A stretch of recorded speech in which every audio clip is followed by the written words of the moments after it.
ప్రభుత్వంలో ప్రజల్లో ప్రభుత్వ ఉద్యోగం పట్ల మమకారం నేటిది కాదు అధ్యక్ష. తక్కువ జీతం అయినా పర్వాలేదు, తమ అర్హతకు తక్కువైనా పర్వాలేదు, ప్రభుత్వం కొలువైతే చాలు అనే ఆలోచన అత్యధికంగా మనం చూస్తూ ఉంటాం అధ్యక్ష. దానికి కారణం ప్రభుత్వ ఉద్యోగం కల్పించే భద్రత అధ్యక్ష.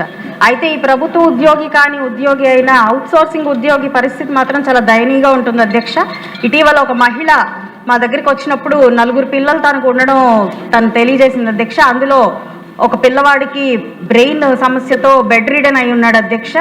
అయితే ఆ బెడ్ రిడన్ ఉన్న వ్యక్తికి పెన్షన్ రాని పరిస్థితి అధ్యక్ష. అయితే తను వర్క్ ఏం చేస్తాడు అని అంటే పోలీస్ శాఖలో అవుట్సోర్సింగ్ విభాగంలో స్వీపర్గా పనిచేస్తూ 12,000 రూపాయలు మాత్రమే జీతం తీసుకుంటూ ఉన్నాడు అధ్యక్ష.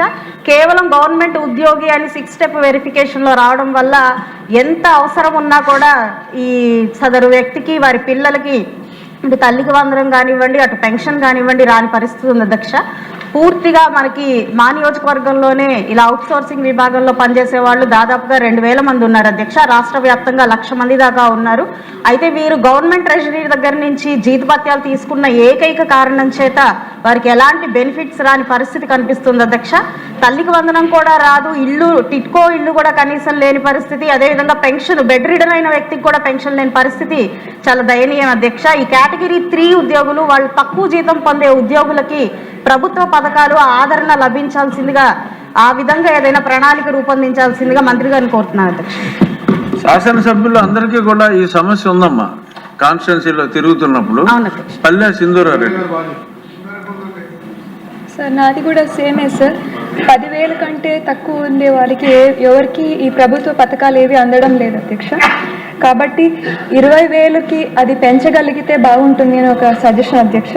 అదేవిధంగా గత ప్రభుత్వం కాంట్రాక్ట్ ఉద్యోగుల్ని రెగ్యులరైజ్ చేస్తామని చెప్పి 50,000 మందిలో కేవలం 3,350 మందిని మాత్రమే రెగ్యులరైజ్ చేసి మిగతా వాళ్ళని అలాగే వదిలేశారు అధ్యక్ష. ఇది మీ ద్వారా ప్రభుత్వానికి తెలియజేస్తున్నాను అధ్యక్ష.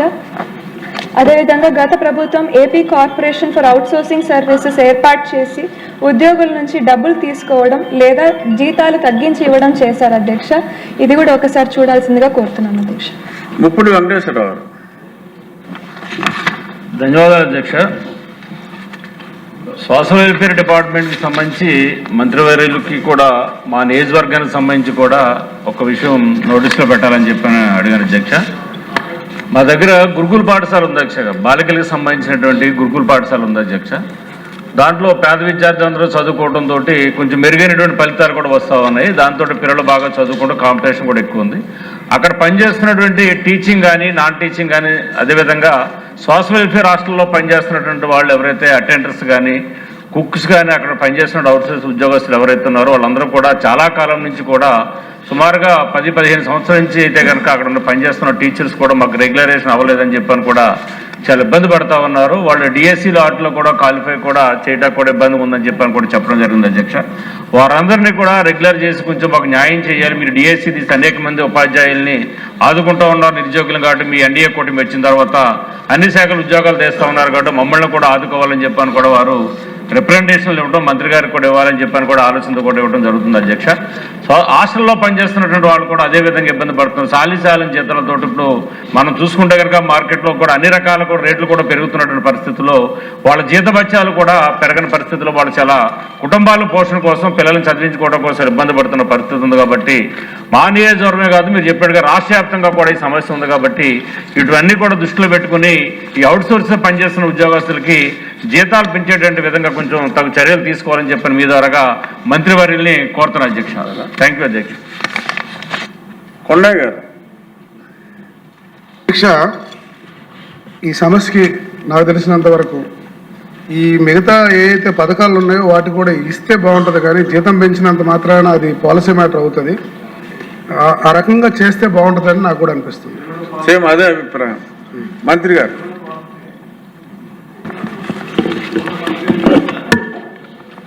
అధ్యక్ష, ప్రభుత్వ సంక్షేమ పథకాలకి 6 స్టెప్ వ్యాలిడేషన్ అనేది చేయటం ఇంతకు ముందు నుంచి కూడా వస్తుంది అధ్యక్ష. దీనిలో మున్సిపల్ అడ్మినిస్ట్రేషన్లో మున్సిపల్ శాఖలో ఉన్నటువంటి స్కావెంజర్స్కి మాత్రం ఆదాయం ఎంత ఉన్నాడు కూడా పర్మిషన్ ఇవ్వడం జరిగింది అధ్యక్ష. అదేవిధంగా శాలరీస్ 10,000 కన్నా ఎక్కువ ఏమన్నా ఉన్నట్లయితే వాళ్ళు ఇనెలిజిబుల్ వస్తున్నారు అధ్యక్ష. సిఎఫ్ఎంఎస్లో మన సభ్యులు చెప్పినట్లుగా ఉన్నటువంటి వాళ్ళు కొన్ని చోట్ల గవర్నమెంట్ ఉద్యోగాలను రావడం ఇలాంటివి మా దృష్టికి వచ్చింది అధ్యక్ష. ఇది ప్రభుత్వం పరిశీలన చేస్తుంది అధ్యక్ష. గ్రామీణ ప్రాంతాల్లో అయితే 1,20,000 అంతకన్నా సమానంగా ఉన్నటువంటి వాళ్ళకి ఆదాయం ఉన్నటువంటి వాళ్ళకి ఈ పథకాలు వర్తిస్తాయి. పట్టణ ప్రాంతాల్లో 1,44,000 అంతకన్నా సమానంగా ఉన్నటువంటి వాళ్ళకి ఈ పథకాలు ప్రభుత్వ సంక్షేమ పథకాలు వర్తిస్తాయి అధ్యక్ష. అదేవిధంగా 3 ఎకరాలు మాగాణి, 10 ఎకరాలు మెట్ట లేదా మొత్తంగా కలిపి 10 ఎకరాల భూమి ఉన్నటువంటి వాళ్ళకి ఇవి సంక్షేమ పథకాలు వర్తిస్తాయి అధ్యక్ష. అయినప్పటికీ కూడాను సోషల్ వెల్ఫేర్ డిపార్ట్మెంట్లో స్కాలర్షిప్స్ ఇవన్నీ కూడా 2,50,000 రూపాయలు సంవత్సర ఆదాయం ఉన్నటువంటి కుటుంబాలకు ఇస్తున్నాం అధ్యక్ష. ఇది కేంద్ర ప్రభుత్వం నుంచి ఉన్నటువంటి నిబంధనల్ని అడాప్ట్ చేసుకొని ఎస్సీ, ఎస్టీ, బీసీ విద్యార్థులకి ఈ సంక్షేమ పథకాలను మేము అందిస్తున్నాం అధ్యక్ష. గౌరవ సభ్యులు చేసిన సూచనల్ని ఆర్థిక శాఖ దృష్టికి తీసుకెళ్తాం అధ్యక్ష. Thank you. ధన్యవాదాలు.